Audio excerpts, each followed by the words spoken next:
তোমার বোন জাতিকে পাপী করে নিজেকে যেন শিক্ষিতা মনে না করে। এই ছেলে, তোমার বোন জাতিকে পাপী করে যেন নিজেকে শিক্ষিতা মনে না করে। ও শিক্ষিতা নয়, ও বন্য, ও বর্বর, ও অসভ্য, ও অশিক্ষিতা।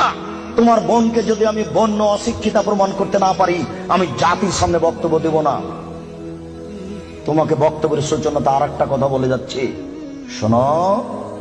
আবু হুরায়রা রাদিয়াল্লাহু তাআলা আনহু বলেন, সিনফান মিন উম্মতি ফিন্নার, আমার উম্মতের দুই শ্রেণীর মানুষ জাহান্নামে যাবে, লাম আরাহুমা, আমি তাদের দেখিনি। আবার শোনো সম্মানিত মুরব্বী, একটু দেখুন, আল্লাহ নবী বলছেন আমার দুই শ্রেণীর মানুষ জাহান্নামে যাবে, আমি তাদের দেখিনি।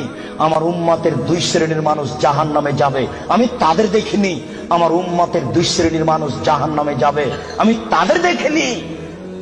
তার এক শ্রেণীর মানুষ তুমি, আর এক শ্রেণীর মানুষ তোমার বোন।